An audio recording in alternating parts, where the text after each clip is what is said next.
Bab 010. Saya nak tanya, apakah kamu sudah menikah?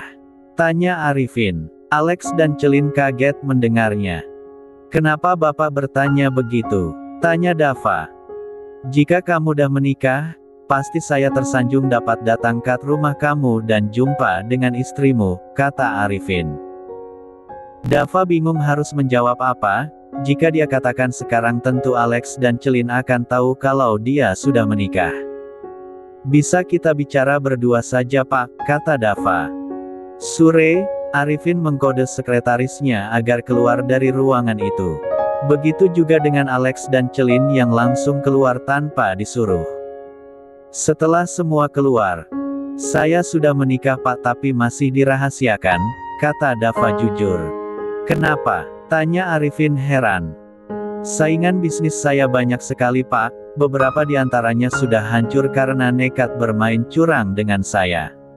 Jadi saya menyembunyikan pernikahan saya agar istri saya aman. Bapak mengertikan maksud saya, kata Dava meyakinkan. Ya, saya paham. Oke, saya akan datang ke rumah kamu tanpa penjaga atau sekretaris saya. Dan rahasia kau tetap aman, kata Arifin. Terima kasih Pak, kami akan sangat senang menyambut Bapak, kata Dava. Jadwalkan saja timenya dan saya akan datang ke rumah kamu, kata Arifin. Iya Pak, mari saya antar ke kamar Bapak, saat makan siang akan saya beritahu, kata Dava mengantar Arifin dan sekretarisnya ke ruang kamar terbaik di hotelnya. Sementara itu, kenapa dia tidak menghubungiku juga? Kania terlihat galau dan tidak berselera melakukan apa-apa. Awas saja, jika dia pulang aku akan mendiamkannya, gerutu Kania yang masih uring-uringan di dalam kamarnya. Di ruang rapat hotel. Oh, jadi dia akan datang ke rumahmu dan kau akan menjamunya sendirian? Tanya Celin menatap serius. Hati-hati dengan cara bicaramu, kata Dava menatap tajam. Sudahlah, ini sudah jam pulang kantor dan hanya ada aku di sini. Alex sedang mengurus semua berkas, kata Celin. Ya, kata Dava datar. Kenapa kau tidak memperkenalkan pacarmu saja jika tidak ada istri, kata Celin. Aku tidak punya pacar, kata Dava. Kenapa tidak mencarinya? Umurmu kan sudah matang untuk menikah, sama sepertiku, kata Celin. Lalu kau, kenapa tidak menikah? Kata Dava membuat Celin grogi. Ada seseorang yang kutunggu, kata Celin malu-malu. Kenapa menunggu? Aku paling benci yang namanya menunggu, kata Dava datar. Tapi kamulah yang membuatku menunggu Dava. Bagaimana jika ada seseorang entah siapa sedang menunggumu tapi kau tidak menyadarinya? Kata Celin mencoba mengorek lebih dalam. Akan aku katakan bahwa dia adalah orang paling bodoh di dunia ini, kata Dava. Kenapa begitu? Raut wajah kecewa Celin terlihat jelas namun Dava tidak memperhatikannya. Sudahlah itu tidak penting, kenapa kau malah bertanya begitu, kata Dava menatap sebal. Apa kau masih belum bisa melupakannya? Tanya Celin. Jangan bahas dia, aku bahkan sudah menganggapnya mati, kata Dava semakin kesal. Maaf, kata Celin lesu. Alex datang menghampiri mereka. Pak, berkasnya sudah saya siapkan. Malam ini Pak Arifin akan istirahat dulu. Besok beliau akan melakukan kunjungan ke perusahaan kita, dan setelah itu beliau akan makan malam di rumah Bapak. Tapi beliau bilang kalau beliau akan datang tanpa sekretaris dan pengawal, kata Alex menjelaskan. Iya, saya akan kirim pengawal terbaik saya untuk menjemputnya, kata Dava. Apa ini tidak aneh? Dia datang tanpa sekretaris dan pengawal, kata Celin. Turuti saja dan jangan banyak tanya. Dava melangkahkan kakinya membawa berkas itu. Dia tidak sabar untuk pulang ke rumah. Saat di perjalanan pulang, Dava membeli buket bunga besar untuk Kania. Di rumah, Kania masih uring-uringan di balkon kamarnya. Dia duduk di ayunan besi sambil terus memainkan ponselnya. Awas saja, aku tidak akan memaafkanmu, Kania menggerutu kesal. Tiba-tiba dia mendengar langkah kaki mendekat ke arahnya. "Sayang," Dava memeluk dari belakang. "Lepaskan," Kania mencoba melepaskan diri. "Ada apa sayang?" Dava heran. Dia memutar langkahnya dan kini berada di hadapan Kania. Pikir saja sendiri, Kania berdiri dan melangkah ke dalam kamarnya. "Apa salahku? Seharusnya aku yang marahkan?" Dava masih heran dengan tingkah Kania. Dia masuk ke kamarnya menyusul Kania yang masih ngambek. "Jelaskan sayang," kata Dava mencoba menenangkan Kania. "Tidak," Kania melipat tangannya ke dada dan memalingkan muka. "Sayang," nada suara Dava semakin datar. "Kania," Dava kembali memanggil tapi kini seperti sebuah ancaman bagi Kania. Kania mulai gugup. "Kania," Dava mulai menekankan suaranya. Akhirnya Kania menoleh dan menatap Dava yang menatapnya tajam. "Apa kamu akan bersikap seperti ini padaku?" tanya Dava. Kania menggeleng. "Good girl, kemarilah," Dava mengulurkan tangannya. Kania mendekat dan menerima uluran tangannya lalu Dava menarik dan memeluknya erat. "Apa yang membuatmu seperti ini sayang?" Dava membelai rambut Kania. "Kenapa tidak mengabariku sejak semalam?" Kania menangis dan mengeluarkan unek-uneknya. "Maafkan aku sayang, aku terlalu sibuk karena tamu yang datang hari ini sangat penting. Dia adalah salah satu orang terkaya dan tersukses di negaranya. Jika aku bisa bekerja sama dengannya itu akan menaikkan nama perusahaan. Karenanya HP-ku mati dan aku lupa mencargernya. Tadi malam aku ingin menghubungimu tapi aku pikir kau sudah tidur dan aku tidak ingin mengganggu tidurmu," kata Dava menjelaskan panjang lebar. "Ya sudah, aku pikir kamu sedang bersenang-senang dengan wanita lain," kata Kania yang kini menghentikan tangisannya. "Apa? Tidak mungkin. Hanya ke wanita yang aku cintai," kata Dava menatap lembut. "Iya aku percaya," Kania mengangguk. Dava mengambil buket bunga yang tadi dibelinya. "Ini untukmu sayang," Dava menyerahkan buket bunga mawar putih yang besar dan cantik. "Cantik sekali sayang, terima kasih," Kania tersenyum senang dan memeluknya lagi. "Sudahlah, aku bahkan belum mandi," kata Dava hendak melepaskan pelukannya. "Pantas saja aku mencium bau asam ternyata bau itu berasal darimu ya hahaha," Kania tertawa. "Kau mulai berani ya, tapi karena aku sedang senang aku akan mengampunimu," kata Dava. "Apa yang membuatmu senang sayang?" kata Kania. "Pak Arifin akan makan malam di rumah ini besok malam dan dia akan menandatangani kontrak kerja sama kami setelahnya. Dia sangat ingin bertemu denganmu," kata Dava. "Apa, ingin bertemu denganku? Tapi kenapa? Dan bukannya tidak ada yang boleh melihatku di sini?" Wajah Kania berubah menjadi tegang. "Entahlah, katanya dia sangat suka bekerja sama dengan pengusaha muda yang sudah menikah." "Aku juga tidak tahu kenapa," kata Dava. "Aku takut kalau sampai tingkah bodohku mengecewakannya dan bisa-bisa kontrak kerja samanya akan gagal," kata Kania terlihat agak panik. "Ternyata kau mengakui kalau kau bodoh ya," kata Dava tersenyum mengejek. "Ini bukan saat yang tepat untuk menghinaku," kata Kania mendengus kesal. "Sudahlah, kau cukup bersikap biasa dan jika dia bertanya hal yang spesifik padamu aku akan mengajarkan apa-apa saja yang boleh dan tidak boleh kau ucapkan saat makan malam," kata Dava. "Baiklah," Kania mulai tenang. "Boleh aku mandi sekarang?" tanya Dava. Kania mengangguk sambil menutup hidung mengejek Dava. Dava hanya mencubit pipinya lalu segera pergi ke kamar mandi. Sementara Kania meletakkan buket bunga dari Dava di sudut ruangan di atas sebuah vas yang cantik. Keesokan harinya, Dava sedang sibuk mengajak Pak Arifin berkeliling melihat-lihat perusahaannya dan beberapa proyeknya. Sedangkan Kania sedang mempersiapkan segala sesuatu untuk makan malam nanti. Termasuk mencoba dress yang dikirimkan Dava. Tibalah saatnya makan malam. Dava dan Kania telah bersiap menyambut Pak Arifin. Mereka sudah berdiri di luar. Karena kata pengawal yang membawa Pak Arifin, mereka sudah hampir sampai. Dava memakai setelan jas hitam dan Kania memakai dress panjang warna gold yang dipilihkan Dava, karena dia dengar bahwa Pak Arifin sangat suka warna gold. Keduanya sangat serasi cantik dan tampan. Pak Arifin telah sampai, Dava dan Kania menyambutnya dengan hangat. "Selamat malam Pak, selamat datang di rumah kami," ucap Dava dan Kania bersamaan. "Selamat malam, istrimu cantik sangat rupanya," kata Pak Arifin memuji Kania yang memang terlihat sangat cantik. "Terima kasih Pak, mari silahkan masuk," kata Dava.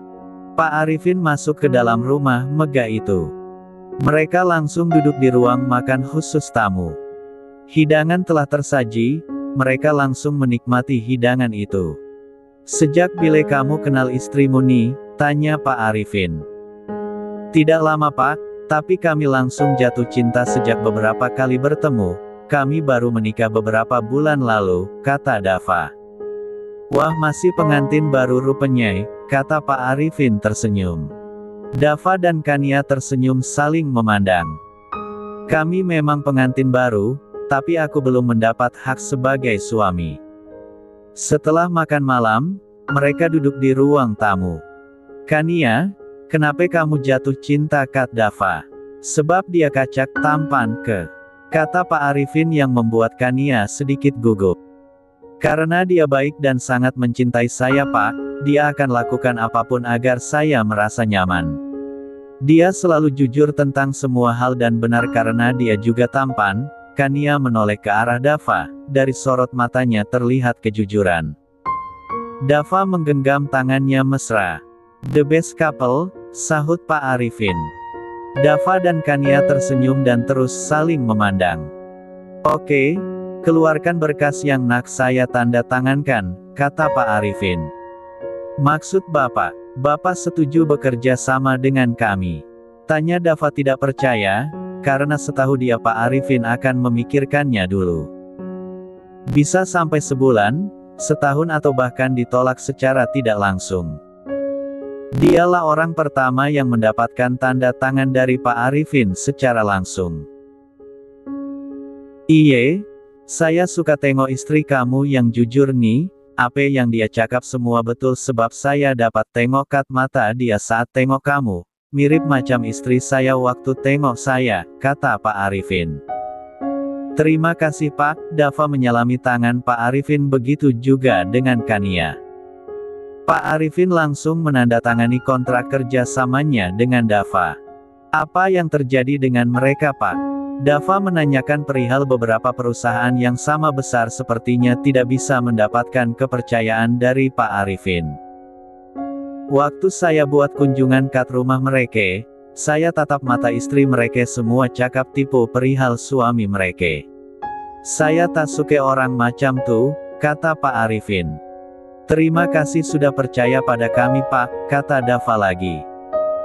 "Saya minta jaga betul-betul istri kamu nih, jika saya datang lagi kat sini atau kamu datang kat sana, jumpakan dia dengan istri saya, pasti dia kejap je langsung suke," kata Pak Arifin. "Itu sudah pasti Pak," kata Dava yang dibalas anggukan Pak Arifin. Pak Arifin pun pamit dan kembali ke hotel dan akan pulang besok pagi dengan diantar jet pribadi milik Dava. Dava memeluk Kania. "Terima kasih, kau selalu menjadi dewi keberuntungan untukku," Dava mencium kening Kania. Kania tersenyum. Pagi harinya Dava sudah pergi untuk mengantar Pak Arifin kembali ke negaranya. Sebenarnya Pak Arifin berharap Kania bisa ikut mengantar tapi kondisi tidak memungkinkan. Di rumah, Kania sedang duduk di balkon kamarnya. Tiba-tiba HP-nya berdering. Itu adalah panggilan dari Dava. "Halo sayang," jawab Kania. "Sayang, boleh aku minta tolong?" kata Dava. "Tentu sayang, katakan saja," sahut Kania. "Bisakah kau ambilkan dokumen pentingku di laci meja kerjaku dan berikan kepada Lucy?" "Dokumen itu ada di dalam map plastik berwarna biru," kata Dava. "Baik sayang, Kania mematikan teleponnya dan segera mencari dokumen di dalam laci meja kerja Dava. Setelah mendapatkannya, dia buru-buru ke bawah tanpa menutup laci meja kerja itu. Setelah memberikannya kepada Lucy, dia segera naik ke atas dan hendak masuk ke kamar, tapi saat melewati ruang kerja Dava, dia melihat laci meja kerja Dava terbuka. Dia memasuki ruang kerjanya dan bermaksud ingin menutup lacinya. Tapi matanya tiba tertuju pada sebuah lembaran foto yang seperti digunting. Kania memunguti pecahan kertas itu lalu mencoba menyatukannya seperti puzzle. Perlahan pecahan itu sudah membentuk sebuah foto. Dalam foto itu terlihat dua orang laki-laki berpakaian SMA sedang merangkul satu sama lain. Dia dapat melihat jelas bahwa pria di sebelah kanan adalah Dava. Tapi pria di sebelah kirinya tidak kelihatan karena bagian wajahnya hilang. Kania membuka laci itu dan mulai mencari satu pecahan kertas lagi. Dia tidak mengerti kenapa harus melakukan ini, tapi dia merasa penasaran dengan foto itu. Akhirnya dia menemukan potongan wajah dan langsung menyatukannya dengan yang lain. Saat foto itu sudah benar-benar sempurna, maka Kania dapat melihat jelas foto pria yang di sebelah Dava. Kania terkejut dan menutup mulutnya dengan tangannya. Dia tidak percaya dengan apa yang dilihatnya. Tubuhnya sampai terhuyung ke lantai. Dia memegangi kepalanya yang terasa sangat berat. Dia sangat syok. Ternyata foto dua pria itu adalah Dava dan Dika, kakaknya. Apa? Jadi dulu mereka adalah sahabat. Kania mengingat saat dulu kakaknya mengirimnya ke Bali untuk bersekolah di sana. Dia tinggal di sana sejak SD hingga SMP. Dika mengirimnya ke sana tanpa pernah memperbolehkannya pulang ke Jakarta. Dika yang selalu menjenguknya ke sana. Di sana pun dia dijaga ketat oleh pengawal. Saat dia sudah lulus SMP, Dika mengirimnya ke Singapura untuk melanjutkan sekolah hingga kuliahnya. Kania mengenal Dava karena berita kematian Yulia, pacar sang kakak, tersebar di TV, tapi mereka mengklaim bahwa Yulia kecelakaan. Kembali ke ruang kerja.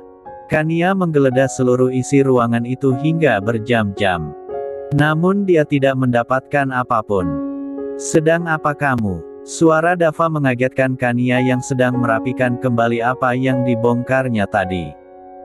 Aku sedang merapikan ruangan ini, kata Kania. Apa aku perlu melihat CCTV?